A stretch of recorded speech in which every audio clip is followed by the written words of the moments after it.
O ato de lembrança do 8 de janeiro passou neste ano de 2024, mas ficou o saldo político. Quem ganhou e quem perdeu com o que aconteceu nesta semana, do ponto de vista nacional e de Minas Gerais.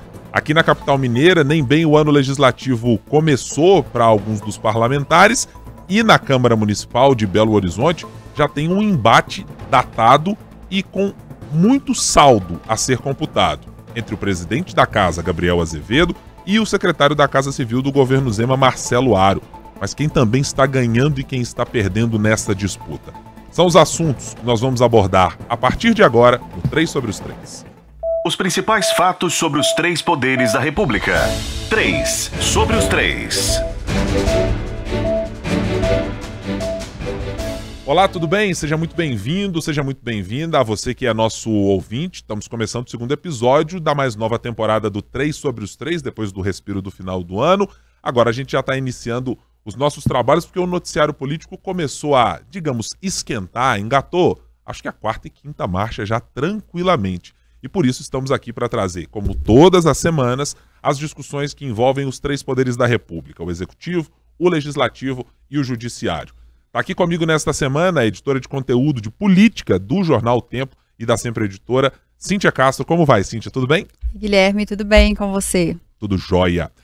Diretamente de Brasília conosco, como sempre, num recorde de participações sequenciais já, nossa editora, chefe de Brasília, Francine Ferreira. Como vai, Fran? Tudo bem? Oi, Ibrahim, tudo bem? Olá, Cíntia. Recorde de participação, sempre com atraso, mas sempre tô aqui, hein? Exatamente. Tá sempre chegando no horário não combinado, mas sempre no horário. Brincadeira. A culpa é do noticiário, hein? É do noticiário. Não tenho nada a ver com isso. E a Fran tem razão, o noticiário tá bastante quente. Inclusive algumas fofocas políticas que de vez em quando a Francine faz questão de nos trazer à véspera, bem na véspera do programa, e faz com que todo mundo fique aqui num rebuliço danado. Para você que já nos acompanha, claro, sabe que tem sempre um novo episódio, sempre às sextas-feiras, aqui do nosso podcast. Para você que ainda não faz, eu peço para que você, gentilmente, siga aí na sua plataforma de áudio principal, ou na sua plataforma de consumo de podcasts, ou para você que quiser nos ver e nos ouvir, youtube.com/otempo, pode sintonizar no nosso canal do Tempo no YouTube, e semanalmente você também vai encontrar este conteúdo do 3 sobre os 3 por aí.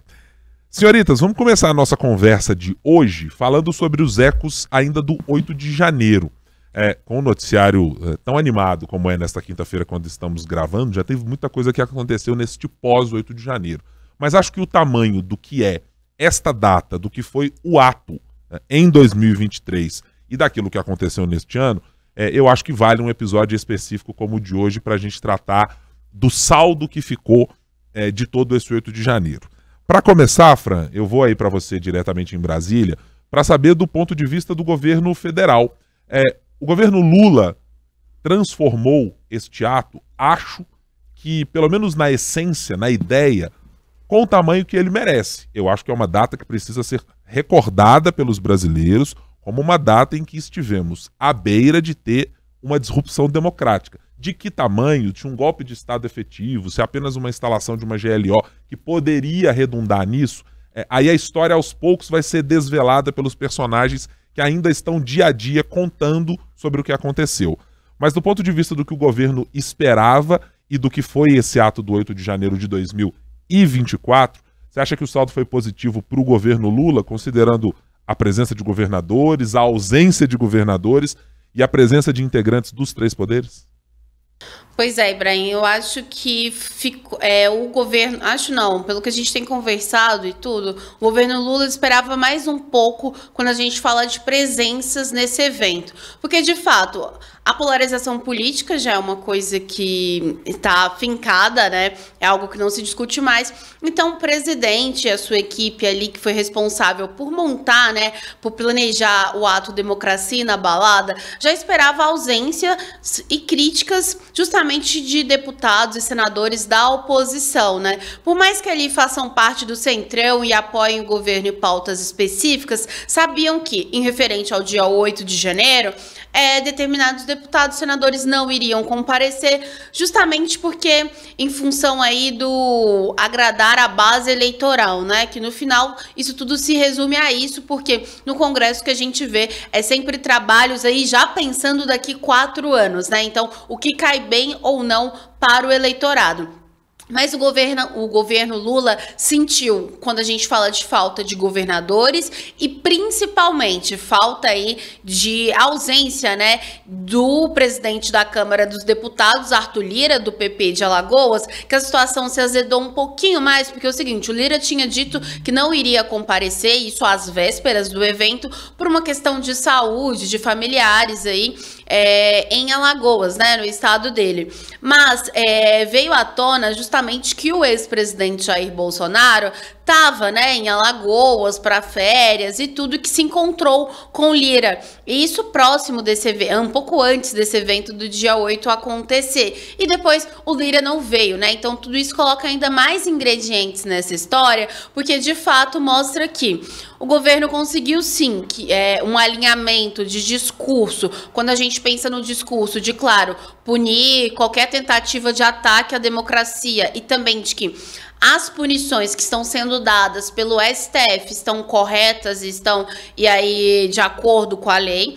Então, houve-se aí nas falas de Fátima Bezerra, governadora do Rio Grande do Norte, de Paulo Gonet, do ministro Alexandre de Moraes, do ministro Luiz Roberto Barroso, que preside o STF, do presidente do Congresso Nacional, Rodrigo Pacheco, um alinhamento nesse discurso, que foi fechado aí pelo presidente Lula. Mas a ausência de Lira mostrou muito bem que não é para todo mundo que isso conversa. Lula acreditava que Lira não fosse tomar esse ato como um ato político, mas sim um ato em defesa da democracia. Mas o que se mostrou foi que o Lira, ele é fiel aos seus, fiel aí ao centrão, a quem tá junto com ele, a quem elegeu ele como presidente da Câmara, e que, como tanto os deputados e senadores do Centrão aí se posicionam de forma desfavorável a um ato no dia 8 para lembrar a democracia, porque eles chamaram isso de ato político.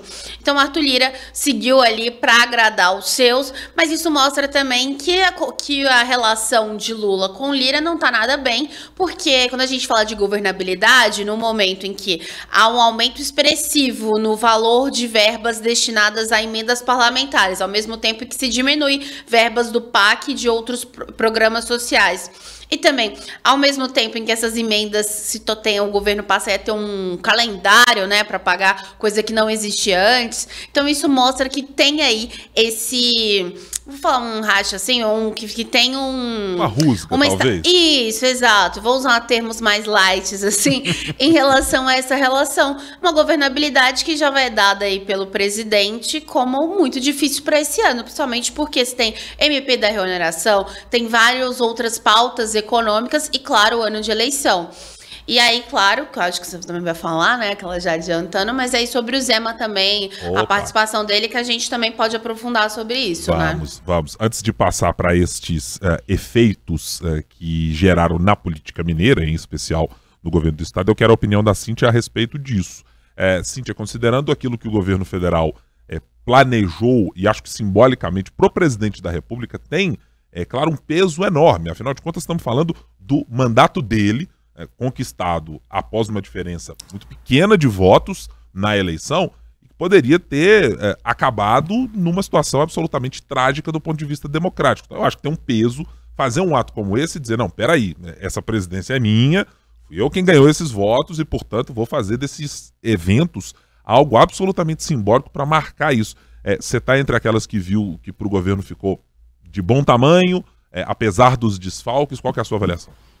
Eu sinto assim, eu concordo com a Fran, né, quando ela diz que havia uma expectativa maior de algumas presenças, né, o fato do Arthur Lira não estar lá presente tem um peso grande, mas eu sinto assim que para quem assistiu os dois eventos, o 8 de janeiro do ano passado e o 8 de janeiro esse ano, vendo essas forças ali dos três poderes reunidas, mesmo com alguns desfalques, eu sinto que foi positivo para quem promoveu isso, para o governo federal, junto com o Supremo, junto com ali o Rodrigo Pacheco como presidente do Congresso, né? Porque as imagens que a gente vê na própria imprensa, assim, é aquele cenário do né, do palco ali dos três poderes, da Praça dos Três Poderes sendo atacada e, ao mesmo tempo, um ano depois, esses três poderes, de certa forma, tentando passar um recado de que a democracia resiste. Então, eu acho que, apesar das faltas, foi positivo. Eu estou entre aqueles que considera que o evento foi, na sua maioria, eu diria que de 10 possibilidades, acho que o evento teve 9 positivas para o governo, por alguns fatores. Acho que primeiro tem uma passada de recibo gigantesca que pode ser colada na testa dos adversários do governo em determinado momento em que as imagens e as mensagens de campanha e as disputas se aflorem, pode ser nas eleições municipais deste ano, pode ser no ano de 2026, em que alguém pode usar em determinado momento a imagem de dizer, opa, você não participou daquele ato, ou em algo dessa natureza. Então sempre vai ficar a possibilidade de um uso político que se possa fazer de rivalidades políticas, de fazer uma discussão em que, olha, no momento chave da democracia, ou no momento específico em que se julgava que aquilo era importante para os poderes dialogarem, não havia a presença de determinados governadores.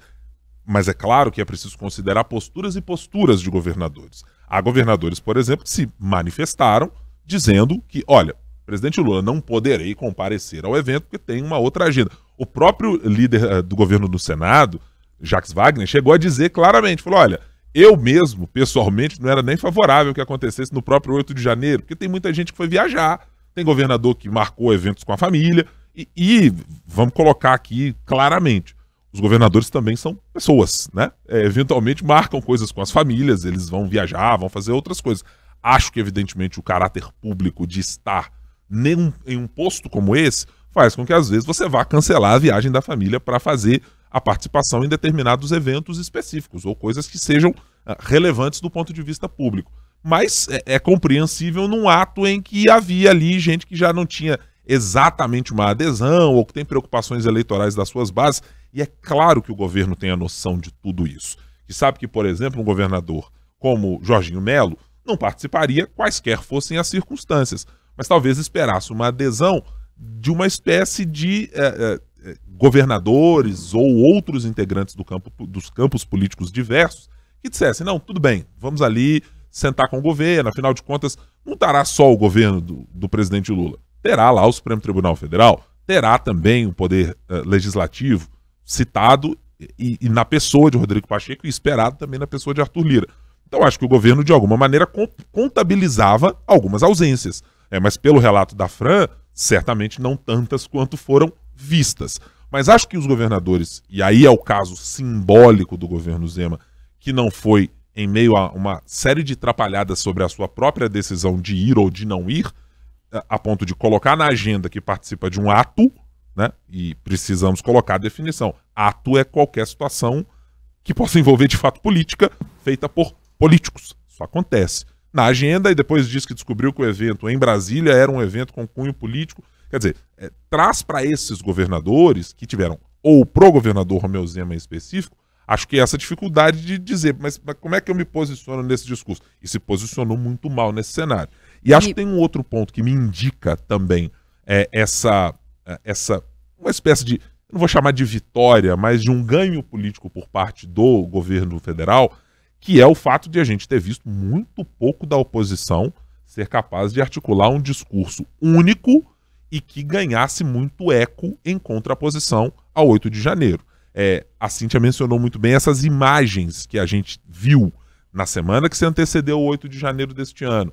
E ainda depois, as imagens ainda ecoam para todo mundo exatamente dos atos de vandalismo. E mesmo os integrantes da oposição, ou de uma oposição talvez mais moderada em algum momento, têm alguma dificuldade de fazer alguma defesa daquilo, né? De dizer, olha, não, mas foram só poucos vândalos. Num ato deste tamanho, se posicionar de uma maneira pouco eloquente também faz com que o eleitor olhe e diga, olha, amigo, não tem como, para usar uma expressão do popular, não tem como passar pano para quem quebrou os poderes da República, para quem depredou tudo o que depredou. Então acho que aí o governo conseguiu manter a sua perspectiva de como olhar para este 8 de janeiro mais controlada, que era algo que fugia ao controle do governo em outros momentos. A pauta saía da mão, a maneira de apresentar aquilo para o público fugia. E essa é uma questão que eu acho muito importante para um governo como o do presidente Lula, que tem uma cisão no eleitorado geral brasileiro de dizer, olha,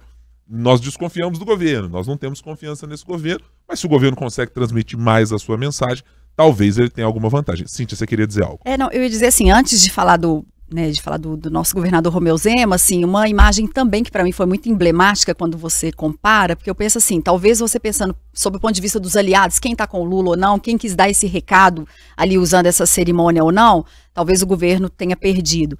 Mas eu me lembro, assim, para mim foi muito emblemática, logo depois da gente enxergar aquela praça destruída com as 3 casas ali, legislativo, executivo, né, e o judiciário, com várias partes destruídas, o presidente, numa ação que era para aparecer na imprensa de certa forma, mas que funcionou ali, uniu os 3 poderes e caminhou a pé naquela praça destruída. Aí eu volto para ver as imagens de hoje. A hora que você enxerga hoje esses 3 poderes, de certa forma, unidos, apesar de faltar, né, um essencial ali, que é o da Câmara, é como se ele passasse um recado para a população, os 3 unidos ali, de que, olha, aconteceu isso e estamos juntos, cada um com a sua atribuição para fazer o Brasil funcionar da forma, independentemente de ideologia política ou não, de cada um pessoalmente ou da população. Então eu acho que essa imagem também de relembrar a Praça dos 3 Poderes há um ano, com eles ocupando ela ali destruída, e esse ano reconstruída, ocupando ali o Congresso e aparecendo nessas imagens, eu achei simbólico. Assim, também acho que é ter um pouco do controle, a impressão e a imagem mental que eu tenho. É um pouco como se o governo tivesse conseguido manter a rédea desse discurso à mão. E foi ajustando, de vez em quando o cavalo dá ali um tranco, mas você consegue manter a rédea um pouco no seu controle. Fran, já que você puxou o assunto Romeu Zema, inclusive, queria te perguntar daquilo que aconteceu em Brasília, e boa parte dos fatos ocorreram em Brasília, o governador dizendo, olha, tem uma reunião para fazer na Secretaria do Ministério da Fazenda. Grava um vídeo dizendo que descobriu que o ato era político, mas que ia participar de uma maneira X ou Y. Acho que, muito claramente, talvez alguns de nós aqui na mesa discordemos. Eu acho pouco provável. Mas o governador Romeu Zema saiu, de maneira geral, numa atrapalhada no final das contas, não? Pois é, Ibrahim, eu acredito muito assim, quando a gente analisa do tom político, na articulação política, sim, a visão é totalmente essa quando a gente fala que o governador depende do governo federal, justamente para tratar sobre uma dívida bilionária do Estado com a União, que já está em 160 bilhões e não vai parar de crescer, né? Então, até que tenha todo esse trâmite sobre um plano B do regime de recuperação fiscal, até chegar aí essa resposta, se precisar de uma nova prorrogação, o governador vai precisar do STF, então vai ser um tema que vai ser discutido no plenário do STF, então assim, falar que o ato é político e depois gravar um vídeo em frente ao Ministério da Fazenda, que ele encontrar com o secretário do Tesouro Nacional, sendo que todos os atores políticos que têm o poder na caneta estavam lá no Congresso Nacional, que aí a gente pode falar do presidente do STF, o ministro Luiz Roberto Barroso, que a gente pode falar do próprio Fernando Haddad, que a gente pode falar de Rodrigo Pacheco também. Então é até um pouco, como eu posso dizer, contraditório, né? Porque se você quer resolver e se você quer conversar, eu acredito que você tem que ir até onde essas pessoas estejam. E essas pessoas estavam no Congresso Nacional naquele dia, e estava todo mundo naquele momento ali. Então eu acredito que o governador sim poderia ter buscado um diálogo ali, e se ele considerar o ato político ou coisa do tipo, que depois explicasse, olha, eu vim aqui, mas achei o ato político. Então, de novo, aquele vídeo de 50 segundos dele foi totalmente para um eleitorado, para a bolha, para as pessoas com quem ele conversa, com quem ele quer conversar. E que mostra também uma certa falta de apreço realmente com quem tem o poder na caneta para poder decidir. Porque não importa se vai ser do PT, se vai ser de outro partido, de fato, o governo hoje é do presidente Luiz Inácio Lula da Silva. Então, o governador vai precisar conversar com o Luiz Inácio Lula da Silva ou com seus ministros. A gente pode falar, mas é uma questão técnica política. Sim, são técnicos do governo Luiz Inácio Lula da Silva.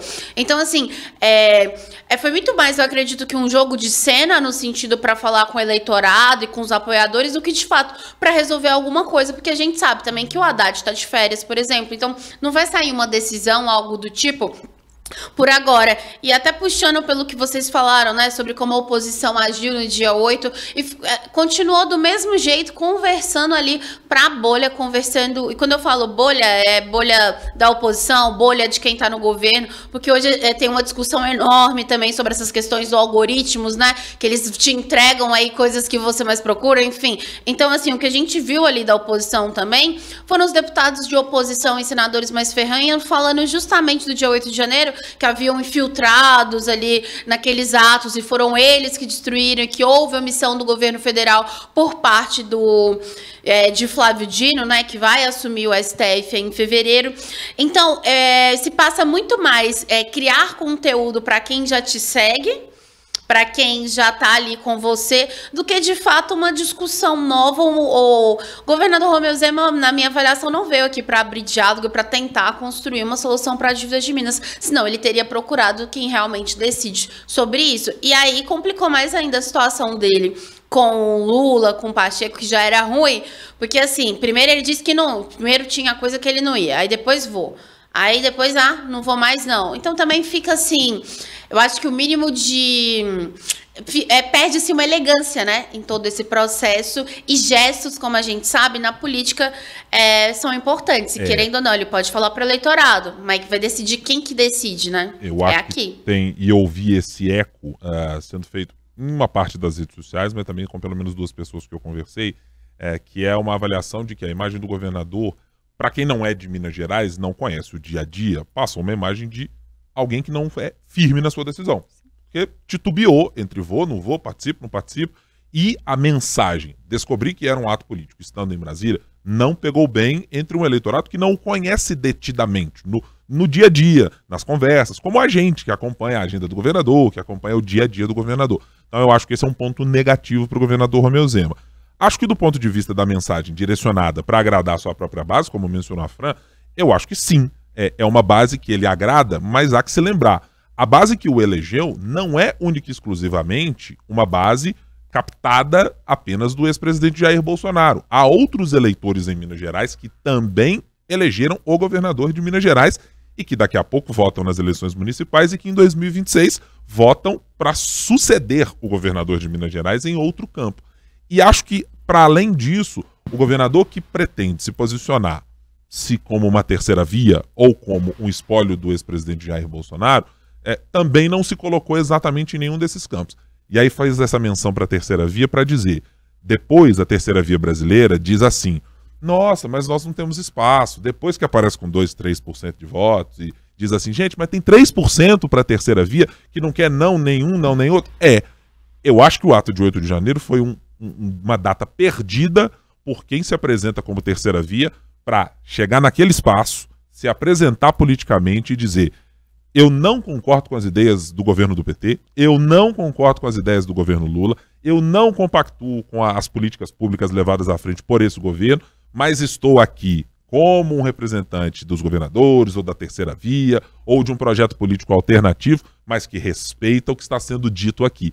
Acho que esse recado, talvez, diria para um eleitor de centro ou um eleitor que sempre fica ali à margem da ideia de ter ou Lula ou Bolsonaro, ou Aécio ou Dilma, ou sempre a ideia de que são 2 candidatos em potencial, ninguém da terceira via se apresentou. Ninguém se colocou para ser este candidato. Não foi Romeu Zema, não foi Eduardo Leite, não foi nenhum desses nomes que se apresentou pública e politicamente para, digamos, matar no peito essa ideia e dizer eu sou a terceira via, discordando do governo, mas aqui respeitando as instituições. E acho que aí é uma oportunidade dessas somadas a outras que fazem com que a terceira via brasileira sempre caia no mesmo lugar. Falta, sabe o quê? Voto. Porque não conversa com o eleitor, não dialoga com as demandas e com as necessidades do eleitor, entendendo as fragilidades dos 2 campos, da esquerda e da direita, ou do PT, do PL, ou do bolsonarismo e do lulismo. Falta tato político, me parece, para entender como é que se aproveita de momentos como esse. E eu acho, Brain, assim, complementando essa questão do Zema, o que ficou, assim, para mim, eu penso assim, tem essa questão que a Fran levantou em relação à dívida de Minas, né, que seria um momento ali, talvez, de se aproximar mais do governo federal institucionalmente, de estar ali, independentemente, né, das ideologias de cada um.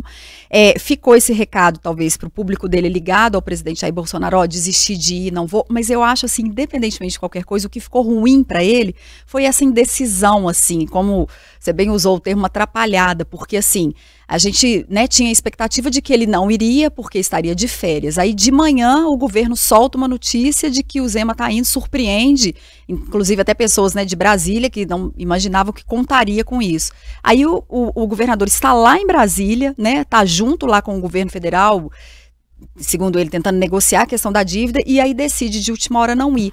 Fica aquela sensação, assim, de uma indecisão, de uma pressão que ele teria sofrido, poderia ter sido, né, nos bastidores dizem que teria sido o Partido Novo que teria agido ali para tentar segurar a ida dele, ou será que ele teria sofrido uma pressão de outros governadores que também não apoiam o presidente Lula e não foram? Então, assim, a imagem ruim que eu acho que ficou para ele foi mais, assim, independentemente dele não ir ou não, dessa mudança em cima da hora e de dizer que foi informado de um ato político. Se ele considera um ato político, ele já deveria saber disso antes, sabe? Ficou uma coisa meio assim, né, uma justificativa ruim, eu acho.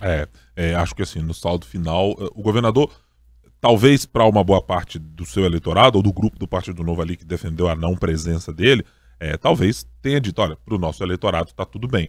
Mas acho que pensando para uma candidatura eventual em 2026, nacional, que se propõe a ampliar o seu eleitor, porque é só assim que consegue ganhar uma presidência da República, eu acho que faltou dialogar com o resto do eleitorado inteirinho do país ao ir da maneira assodada e, repito, atrapalhada, como foi com o governador Romeu Zema, acho que neste caso.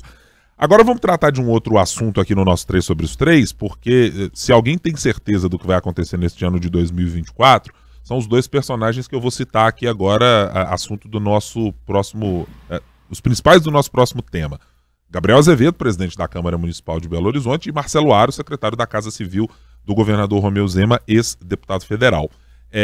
Nem bem o ano começou e 2 de janeiro, aliás, no final do ano passado já havia ali o burburinho e os ecos dizendo, gente, vamos esperar o 2 de janeiro, porque aquele acordo, Gabriel Azevedo, Juliano Lopes, que é do grupo popularmente chamado ali de Família Aro, tinha um acordo, Gabriel Azevedo deveria renunciar, segundo este acordo, para que Juliano Lopes assumisse. Já se sabia que havia o clima bélico instalado desde o ano de 2023. Mas neste ano, o clima se instalou até com a utilização dos espaços institucionais. O presidente Gabriel Azevedo tem utilizado, por exemplo, a página principal da Câmara Municipal para estampar lá a sua alegação. Não renunciará ao cargo, tem utilizado o Diário Oficial do município para dizer não renunciarei ao cargo, qualquer documento que exista, e ele está fazendo referência a um documento supostamente assinado por ele, essa é a alegação do grupo de Marcelo Aro, no acordo feito com Gabriel Azevedo. E esse acordo ele confirma, sempre diz que o acordo existiu, mas que diz que o acordo foi rompido em função das circunstâncias políticas e da tentativa, segundo ele, de retirá-lo da presidência via impeachment. Mas o fato é que os dois começaram esse ano de 2024, me parece que inclusive ofuscando a figura do prefeito Fuad Noman. Acho que a cidade de Belo Horizonte, o Legislativo, acordou muito mais com o ringue montado para Marcelo Aro e Gabriel Azevedo do que uma discussão sobre o futuro do prefeito, que pode ser candidato à reeleição. Eu acho que sim. E é curioso, Guilherme, antes de vir para cá, eu estava revendo 2 entrevistas que você fez junto com a Thalita no Café com Política no início de setembro do ano passado, quando começou o primeiro oficialmente processo de cassação do Gabriel. Vocês entrevistaram primeiro o Gabriel e depois o Marcelo Aro. E aí, assim, hoje, a gente olhando alguns meses depois, é como se concretizasse um pouco aquilo, no sentido de o Marcelo Aro, ele deu uma declaração diversas vezes na entrevista de que ele iria usar da forma, né, como fosse possível, até a eleição de prefeito no final desse ano, para mostrar para a população quem é Gabriel Azevedo, e na opinião dele é um político, né, que não deveria estar onde está. E por outro lado, o Gabriel Azevedo, que acusa o Marcelo Aro de estar sendo vítima, né, nesse processo de cassação e tudo, por causa do grupo que é comandado pela a família Aro, que seria comandada pelo secretário. Então, assim, é uma briga que já está instalada e agora chega com essa questão principal aí nesse início do ano, que é quem vai ficar com a presidência da casa, né? Porque o Gabriel Azevedo alega aí que ele vai continuar, porque o acordo, embora tivesse feito, eles descumpriram ali, brigaram no meio do caminho, e o Marcelo Aro alega que ele deveria respeitar. Então, assim, a gente recebeu aqui também o Juliano Lopes, que falou que tem esse documento, mostrou e falou sobre a possibilidade até de judicializar para conseguir que o Gabriel Azevedo saia da presidência. Então é uma briga, assim, pesada, né, de muito desejo político ali de conseguir ter esse cargo na mão, assim, dos dois lados. Certamente, né, e com alguma relação com a prefeitura, na medida em que uma parte dos participantes do grupo da família Aro está hoje na estrutura da prefeitura de Belo Horizonte. Eles são aliados do prefeito Fuad Noel, mas o prefeito sempre tem dito, quando perguntado sobre o processo de cassação em relação a Gabriel Azevedo, que, olha, não toco nesse assunto, não presto atenção, não olho exatamente para isso. Fran, para um ano eleitoral de 2024, um ano de eleições municipais, e vamos eleger vereadores para a Câmara Municipal de Belo Horizonte, que são geralmente trunfos do grupo de Marcelo Aro. Ele é conhecido na política mineira como alguém capaz de formar chapas, é conhecido como um bom formador de chapas, ou seja, tem aquele olhar apurado para encontrar candidatos com viabilidade de serem eleitos. E Gabriel Azevedo, já conversei em algumas oportunidades com o presidente da Câmara, e ele me parece também ter claramente esse desejo de também entender mais e participar mais desse processo. Lembrando, ele alega ser um dos responsáveis por olhar para Alexandre Calil e dizer, esse pode ser prefeito de Belo Horizonte. O fato é que Calil foi prefeito por 2 vezes. 2024, com essas duas figuras políticas que têm uma relação com a cidade bem expressiva e bem forte, Fran, tende a ser um ano de ofuscar o trabalho da Câmara Municipal em detrimento das discussões e da guerra política entre esses dois personagens? Pois é, Ibrahim, eu sempre começo, pois é, né? Agora que eu tô... Mas eu sempre acho, só observação, né? Eu acho que vai ser uma grande mistura, sabe, de tudo isso, que é utilizar de assuntos que já estão na Câmara para poder realmente repercutir. Duas figuras também que gostam muito de redes sociais, vale até citar, né? Marcelo Aro tem entrado em várias trends aí, feito vídeos engraçados, né? Assim, com um teor mais leve, assim, né? Então, assim, e como você disse, ele já tem uma estratégia que funciona, e tem, de certa forma, funcionado, né? Então, tá ali, perseguindo isso. O Gabriel Azevedo, da mesma forma. E é muito também uma disputa muito mais pessoal, se você for parar para pensar, né? Claro, tem um componente político, mas se torna também até uma questão pessoal para os dois, de que um fala, o outro vai, um fala, o outro rebate. Então, e claro que acontece tudo isso e em segundo plano, mas também se misturando tá a questão da Câmara Municipal e da Prefeitura de Belo Horizonte, né? Fato é que é interessante ver como que o Fuad, ele realmente se movimenta em relação a tudo isso, porque ele agora, né, tá sendo mais alvo de relação, por exemplo, Bruno Engler, de outras pessoas que querem também a prefeitura de Belo Horizonte. O Gabriel divide a atenção aí entre Marcelo Aro, né, Juliano Lopes, aí a gente pode falar, né, entre esse lado aí, né, de Marcelo Aro, mas também não perde a chance aí de cutucar o prefeito em várias outras questões, de orçamento, a questão da educação. Então, o que a gente vê é uma, de certa forma, uma briga, né, desenfreada no sentido de vou criticar, isso vale para os dois lados, para ver quem consegue se posicionar melhor para o seu eleitorado. Agora, é interessante ver, porque o Fuad realmente pode sair disso, desse modo, olha, estão brigando, mas não vou entrar no meio. Também se posiciona quando é preciso se posicionar, como recentemente com a questão dos reajustes, né? Em relação à passagem, tudo isso. Então, assim, eu acho que isso passa por muito também uma questão muito pessoal, sabe, Ibrahim e Cíntia? É a minha avaliação. E é isso, tá colocando lenha na fogueira, vai colocando mais lenha na fogueira, porque agora quem ganhou holofotes também, lá na frente isso pode fazer diferença, né? Quando a gente fala das urnas.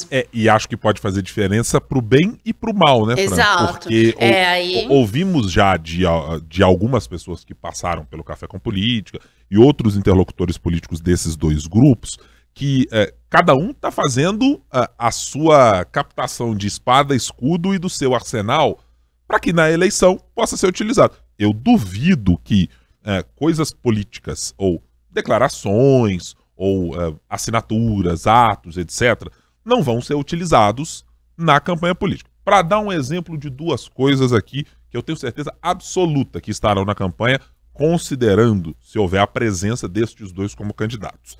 A aposta já é para cobrar depois? Pode cobrar. Essa pode cobrar. Gabriel Azevedo e as declarações que foram dadas, as ofensas que foram feitas à vereadora Flávia Borja e que motivaram o primeiro pedido de impeachment, esse pedido que não foi aceito. Foi aceito pela Câmara Municipal, mas depois foi arquivado porque não havia votos suficientes por parte dos opositores de Gabriel. Eu tenho certeza absoluta que isso vai ser utilizado na campanha eleitoral para, evidentemente, fazer críticas à figura pública de Gabriel Azevedo. Acompanha o relator, tá, nessa. Tenho garantias também de que em algum momento haverá a menção de que o ex-vereador à época, Marcelo Aro, apresentou um pedido de moção elogiosa a Eduardo Cunha quando foi vereador municipal. Vereador municipal, evidentemente, a redundância, foi vereador em Belo Horizonte. Isso também já foi mencionado por outros aliados políticos. Olha, aqui, o candidato que apoiou o Eduardo Cunha. Isso está na política. Há políticos que estão nas candidaturas e que acabam decidindo, não vou usar isso aqui acho que é antiético, isso não tem a ver com a discussão sobre a cidade, etc. Mas o que a gente já viu historicamente cobrindo política é de que essas coisas aparecem, essas coisas se transformam em discussões de um contra o outro. Então, Calil com o IPTU, por exemplo. Calil com o IPTU, faz parte do jogo da política e ninguém está aqui, eu não estou fazendo nenhum elogio aqui. Coisas desta natureza de ofensas e etc, ou coisas da vida pessoal sejam utilizadas contra os políticos, mas é um dado da realidade. Elas são utilizadas e, por vezes, nós jornalistas recebemos uma quantidade significativa delas. Várias apócrifas, várias de fontes que nunca vimos, telefones sem número conhecido e que aparecem, opa, temos aqui alguma coisa. Isso acontece. A gente não transforma tudo que vê em notícia, porque nem tudo é notícia, tem coisa que é apenas ofensa pessoal.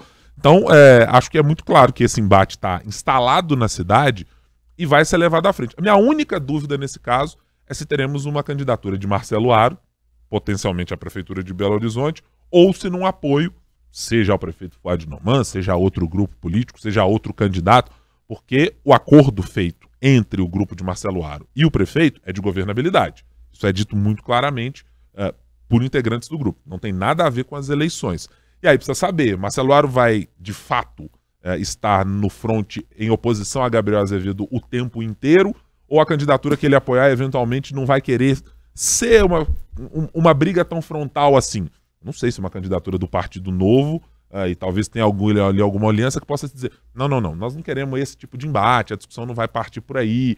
Ou que uma outra aliança surja, não esperada, e que diga, olha, esse tipo de discussão entre esses dois personagens a gente não quer levar à frente para a discussão na Prefeitura de Belo Horizonte. Eu acho que isso é só o tempo que vai dizer. Nessa entrevista, desculpa, Guilherme, que ele deu, né, para vocês, ele lá, em setembro, ele cita o nome do Fuad como uma possibilidade de apoio desde que a família Aro, né, ele falou que desde que o grupo dele político estivesse junto. E um desafio, eu acho, que o Gabriel tem agora nesse início de ano, além dessa questão de ver aí se eles vão judicializar essa possibilidade da presidência, ele precisa ter um partido político, né? Porque isso, inclusive, tem sido usado pelos adversários, o fato dele não estar ainda filiado com um partido que leve a campanha dele aí para prefeito para frente. E digo para você, Cintia, é bem curioso como de ambos os lados essa preocupação partidária, a gente olha às vezes até com divertimento.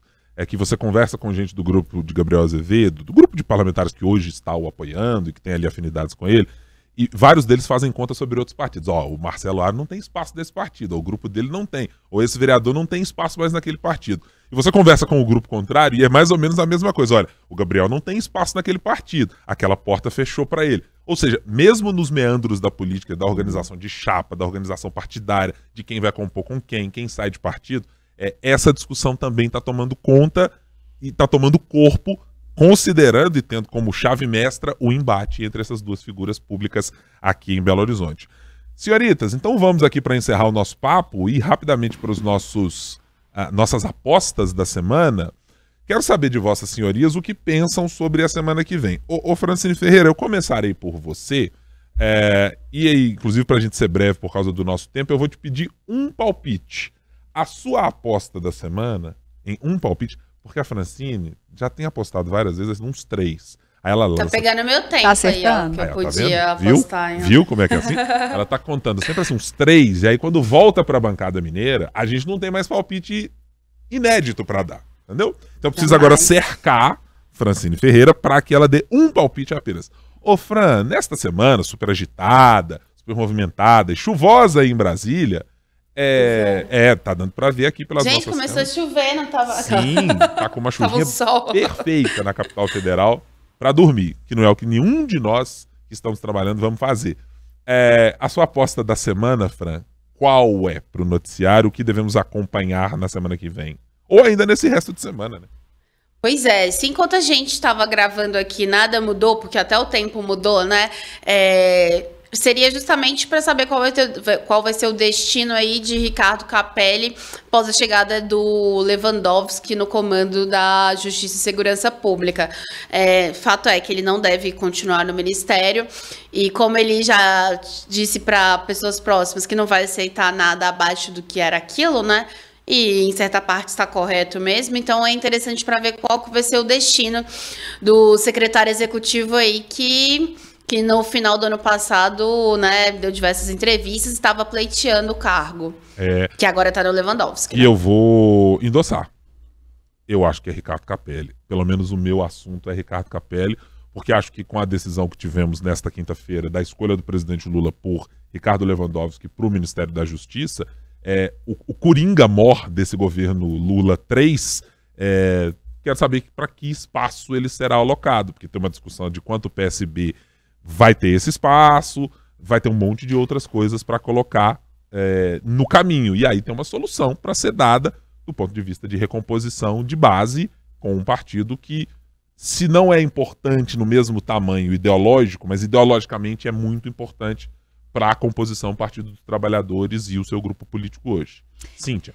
Eu queria falar, assim, de BH, eu não sei dizer, assim, se é uma aposta em algo que vai acontecer, mas eu acho que é uma aposta que a gente deveria ficar atento nessa questão que a gente acabou de falar da Câmara, porque dessa judicialização ou não, de qual medida que os vereadores em oposição ao Gabriel Azevedo vão tomar para retomar essa presidência da Câmara. Eu não sei se isso vai acontecer, mas como eles apresentaram um documento e é um documento que não está oficializado judicialmente, e aí a gente ainda está num período aí de recesso, mas que volta daqui a alguns dias, se algum movimento judicial for ser feito, tem que ser feito por agora. Então, não sei se vai ser, mas eu acho que a gente tem que ficar atento para ver esse movimento.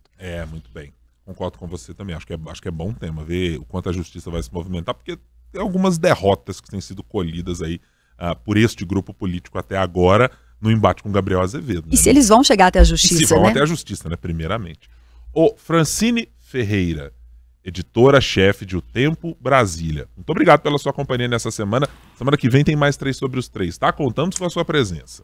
Sim, chegarei no horário. Assim esperamos.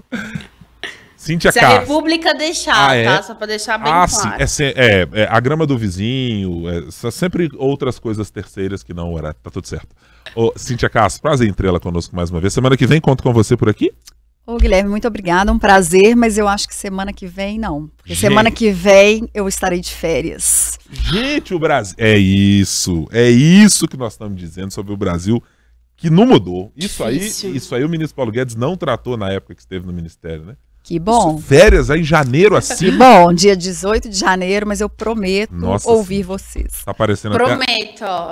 Tá aparecendo até a Marina com essa quantidade de férias que tem. Pra você, nosso ouvinte que nos acompanhou, muito obrigado pela sua companhia. Sempre às sextas-feiras tem um novo episódio. Se você ainda não é inscrito, é a primeira vez que está nos ouvindo, inscreva-se aí no nosso canal do YouTube, no seu tocador de podcast, no seu tocador de música e acompanhe sempre aqui conosco o 3 sobre os 3. Muito obrigado pela companhia. Tchau, tchau.